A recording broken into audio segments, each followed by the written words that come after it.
दिन से मरे जा रहे हैं काम करत करत करत, लेकिन यह बहुरिया ससुरी सुनते नहीं है। न जाने कौन सा रोग लग गवा है के न काम करती न धाम करती। 7 दिन से पूरे घर का काम अकेले करे करे मरे जा रहे हैं। देखी जाके ससुरी का करत हिया। और 7 दिन हुई गए हैं, हम कुछ न खाया है न पिया है। 7 दिन से बीमार पड़े हैं, न कुछ खाए की इच्छा होती न कौनो हमसे पूछा था।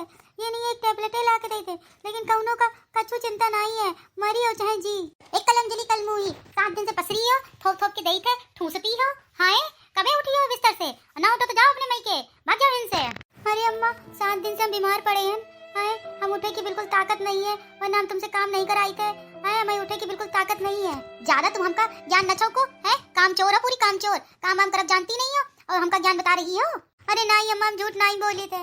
अब वही हम तुम्हारे घरे फोन करी थे, अब फोन टंटनाई थे, कही दई अपनी बिटिया का उठा ले जाओ इनसे। ये ससुरे बेल जा रही, घंटी काहे नहीं उठा रहे, फोन काहे नहीं उठा रहे, कलम जले कल मुंह है।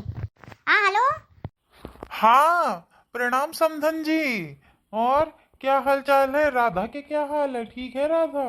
तुम्हारी राधा काम चोर है, काम चोर है, कुछ काम हम करती नहीं है। आज 7 दिन से पसरी है और घर का कुछ काम हम नहीं करती है। इनका ले जाओ इनसे। अरे समधन जी ऐस कौन बात हुई गई? सीधे ले जाओ इनसे, हम ना रखवाई तुम्हारी आलसी बिटिया का। 2-4-6 महीना रखे रहो, जब ठीक हो जाए ओके बाद सोचे हो। ऐस काहे बोलती हो? अरे राधा की अम्मा, राधा की अम्मा। का हुआ जी, काहे इतना परेशान हो?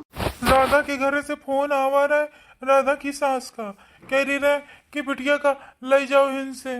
अरे पापा जी ऐसी क्या बात हो गई जो उनकी सासू माँ ऐसे कह रही थी? अब देखी जाके का बात है का बात नहीं। आके कर एक बिटिया के बाप हन तो आगे से लेके पीछे तक बहुत सोचन समझन का पड़ी। अब जा रहे हन। हाँ पिताजी आप पहुँचिए जल्दी से, मैं इनको भी फोन कर देती हूँ, ये भी वहाँ आ जाएंगे। हाँ फिर हम जाहिद है, हाँ जाहिद है। अरे सासू माँ आप चिंता मत करिए, दीदी ठीक होंगी, ऐसी कोई बात नहीं होगी दीदी के साथ, आप बिल्कुल भी फिक्र मत करिए पापा। और ये जा रहे हैं ना, तो जैसी बात होगी वो खुद ही बताएंगे। इतने प्यार से इतने लालन पालन से हम अपनी बिटिया का बड़ा किया और ससुराल इस मिल गया कि हमारी बेटेवा का इतनी परेशानी सहन का पड़ा था। हम तो एक के पीछे 4-5 दिन फोन नहीं किया रहा है, कैसे सोचा था कि बिटिया हमारी सुखी माँ है और काम वाम में लगी रहा थी। एक के पीछे हम 7-8 दिन से फोन हो नहीं किया, हम कहीं शायद बिजी रहा तो ये एक के पीछे हम फोन हो नहीं किया। अरे मम्मी जी आप अपने आप को क्यों दोष दे रही हैं? आप चिंता मत करिए, अभी मैं इनको तुरंत फोन करती हूँ। हेलो आप कहाँ हैं? जल्दी से सीधे दीदी के घर पहुँच जाइए, वहाँ कोई बात हो गई है और उनके दीदी के ससुर जी हैं, कह रहे दीदी को ले जाइए यहाँ से। उनकी सास बड़ी गंदी तरह से बात कर रहे थे पापा जी से, आप जल्दी पहुँचिए वहाँ पे। हाँ हाँ आप जल्दी से पहुँचिए वहाँ पे, ठीक है? फिर मैं बाद में आपको कॉल करती हूँ। मम्मी जी आप चिंता मत करिए, सब ठीक हो जाएगा, आप परेशान मत होइए। चलिए अब ये और गए हैं ना पापा जी, देखते हैं क्या बात होती है। बेटी राधा, बेटी राधा। आ गए तुम लोग, करम जलिए कल मुँह है। न जाने बेटी को क्या सिखा रखा है, कुछ बेटी को नहीं आता है।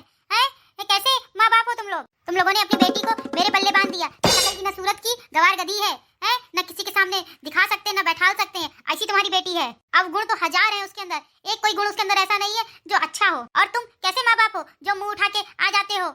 बेटी के वजह से, बेटी घर में कोई आता जाता है ना?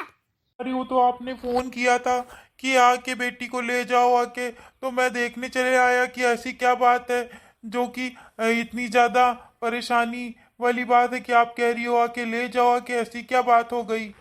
आज तक मेरे पिताजी से इस तरीके से किसी ने बात नहीं किया। अगर ये दीदी की सास ना होती ना, अभी मैं इसका गला ही दबा देता और टांग मरोड़ देता। आज तक किसी ने मेरे पिता की ऐसी बेइज्जती नहीं की है। जाओ अंदर पसरी हुई है, मिल ले जाके अपनी बिटिया से। राधा, राधा कैसी हो तुम बेटा?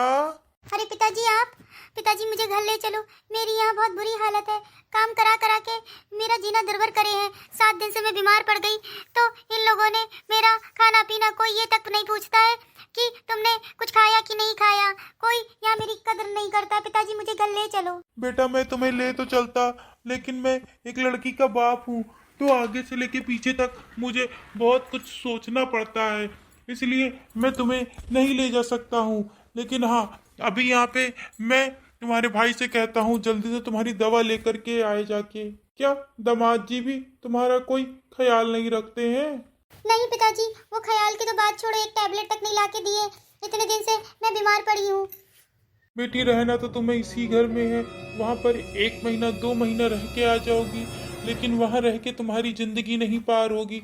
तुम्हारी जिंदगी तो यहीं से पार होनी है, इसीलिए मैं जल्दी से तुम्हारे भाई के साथ तुम जाओ और दवा लेकर के आ जाओ। पिताजी आप कुछ भी बोलो, लेकिन मैं दीदी को लेकर के ही चलूंगा, क्योंकि दीदी की ऐसी हालत देखी नहीं जाती मुझसे।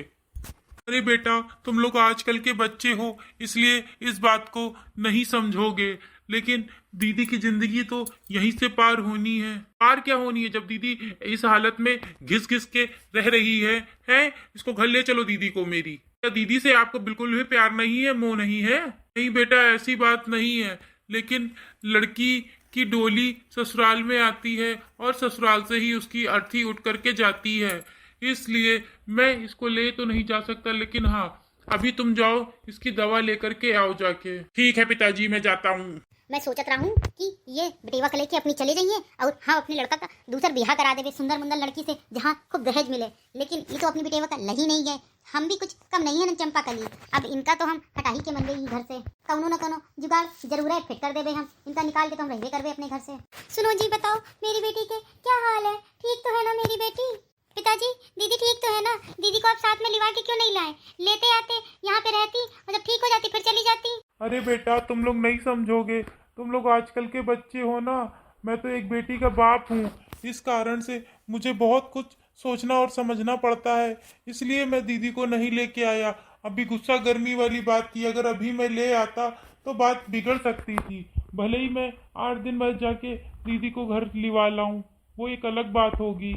पिताजी, लेकिन आपने ये बात अच्छी नहीं करी। दीदी को इस हालत में छोड़ करके बिल्कुल भी नहीं आना चाहिए था। बहू सही कह रही है, आपको इस हालत में छोड़ के मेरी बिटिया को नहीं आना चाहिए था।